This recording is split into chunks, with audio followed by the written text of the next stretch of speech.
안녕하세요, 농보라입니다. 저번 오리엔테이션 시간에 이어 오늘 돈 모으는 법, 통장 쪼개기에 대해서 말씀드리겠습니다. 본격적인 돈 모으는 법 강의입니다. 저번에 소개해드렸듯이 저는 40세이고 14년차 금융권 직장인입니다. 예금, 대출, 보험, 카드, 세무, 격리에 대해서 14년간 근무를 하면서 배웠습니다. 주로 사회초년생들의 돈 모으는 법, 돈 불리는 법에 대해서 말씀드리려고 합니다. 돈 모으는 법, 예금, 카드, 보험 이런 것들이 있는데 제일 중요하다고 생각하는 통장 쪼개기에 대해서 말씀을 드리려고 합니다. 저는 재테크를 하든 부동산 투자를 하든 모든 것은 다 책 속에 답이 있다고 생각합니다. 요즘엔 유튜브도 있고 네이버, 카페, 블로그 이런 것들도 있지만 기본은 책이라고 생각을 합니다. 그래서 사회초년생들이 혹은 저의 후배들이 입사를 해서 돈을 모으려고 하는데 꼭 필요한 책이 뭐가 있냐라고 하면 무조건 추천하는 책이 있습니다. 바로 4개의 통장이라는 책입니다. 이게 예전에는 이렇게 생긴 디자인이 아니었는데 이번에 10주년 기념 특별 개정판이 나왔는데 내용은 동일할 거라고 생각합니다. 이 책의 가장 특징적인 내용이 급여통장, 소비통장, 예비통장, 투자통장을 4개로 쪼개서 관리를 하는 것이 가장 주된 내용이라고 할 수 있습니다. 시스템이 제일 중요합니다. 직장인들은 항상 바쁘죠. 바빠서 적금을 놓치기도 하고 카드 대금 납부를 놓치기도 하고 그래서 단순하고 효율적으로 세팅을 해놓고 루틴을 돌리는 게 제일 중요합니다. 평소에는 일에 집중하고 알아서 굴러가게 해야 됩니다.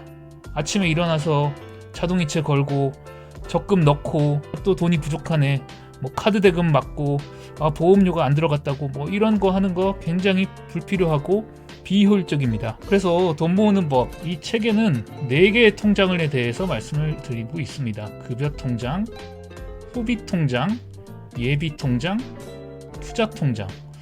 그러니까 통장을 4개를 만들어서 급여날 입출금 통장에 급여가 쏙 들어오면 그 통장에서 바로 용돈 통장, 소비통장으로 집어넣고 혹시 모를 금액의 부족함을 위해서 예비통장에도 조금 넣어놓고 투자통장, 적금, 예금, 펀드 이런 걸 위해서 또 투자통장에다 돈을 집어넣으면 급여통장에 입금이 되자마자 바로 이렇게 3군데의 통장으로 돈이 나눠져 있고 급여통장엔 다운을 만들어놔서 효율적으로 급여를 관리하는 것을 이야기하고 있습니다. 그래서 예를 들어 보겠습니다. 급여가 200만원 매월 10일날 입금이 된다라고 하면 자동이체 11일에 출금이 되게 하는 겁니다.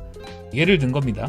투자통장으로 100만원, 예비통장으로 50만원, 소비통장으로 50만원 이런 식으로 돼서 급여가 10일날 입금이 되면 그 다음날 모든 돈이 다 빠져나가도록 꼭 급여통장을 빵원으로 만들어야 되냐 그런 말씀을 하실 수도 있는데 이게 나중에 시간을 줄일 수 있고 효율적으로 관리하는 데 도움이 많이 됩니다. 그리고 이렇게 4개로 쪼개기만 하면 다 좋은 거냐 라고 할 수 있는데 더 중요한 게 있습니다. 제일 중요한 거 선저축 후 소비. 일단 먼저 저축을 해놔야 됩니다.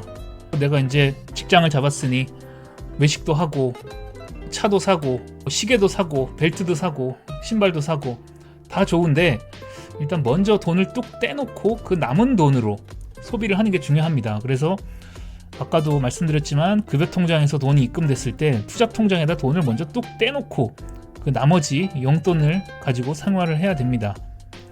선저축, 후소비 제일 중요합니다. 그러면 저축을 급여의 10%, 5%만 하면 되냐? 당연히 아니죠. 최소 급여의 50% 이상 저축하라. 그러면 이런 질문이 있을 수 있습니다. 저는요 성과급이 들쑥날쑥해서 매달 200만 원을 받는 게 아니고 어떤 달에는 150만 원이 들어오고 어떤 달엔 250이 들어오고 평균적으로는 200 정도가 되는데 이게 들쑥날쑥합니다. 이럴 때는 저 같은 경우에 어떻게 할까요? 그래서 일단은 사회초년생으로서 입사를 하면 1년 정도는 그냥 적당히 삽니다. 그렇다고 해서 돈을 많이 쓰지는 말고 요즘엔 은행 인터넷 뱅킹 시스템에서 이렇게 엑셀로 볼 수가 있습니다. 좀 잘 돼 있습니다. 그래서 입금된 거래 내용만 쭉 소팅을 해가지고 한번 보게 되면은 급여에 비슷한 것들, 급여, 여비, 복지연금 이런 것들 다 급여에 관련된 것이죠. 그래가지고 쭉 보다 보면은 아, 1년 동안 내가 받는 돈이 예를 들어서 한 2,700이다. 이게 실제로 저의 입사 갓 했을 때에 1년간 순수 입금 받은 금액입니다. 이거는 연봉을 얘기하는 것도 아니고요. 실제로 통장에 입금된 내역을 말씀드리는 겁니다.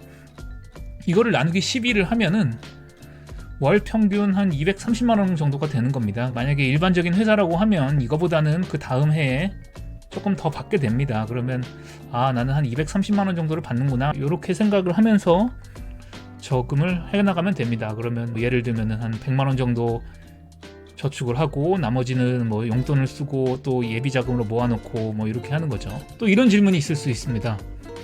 난 급여가 너무 적어서 50% 이상 저축이 어렵다.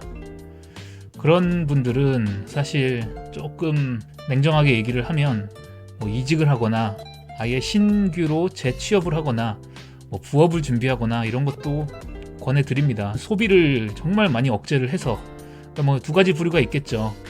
나는 급여가 웬만큼 되는데도 너무 많이 써가지고 50% 이상 저축이 어렵다는 분들도 있을 수 있고, 급여 자체가 너무 적어서 50% 이상 저축이 어렵다고 할 수도 있고, 이 두 가지 중에 하나는 걸리지 않을까 생각합니다.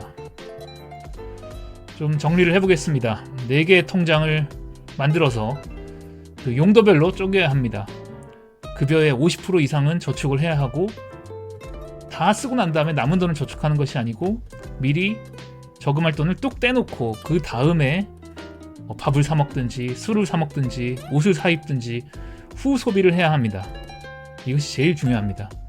이것이 되지 않으면 4개의 통장을 쪼개건 10개의 통장을 쪼개건 아무런 의미가 없습니다. 다음 시간에는 투자 통장에 입금된 돈을 예적금 풍차 돌리기로 어떻게 불릴 것이냐, 이것을 시스템화해서 귀찮지 않게 할 것이냐에 대해서 말씀을 드리겠습니다.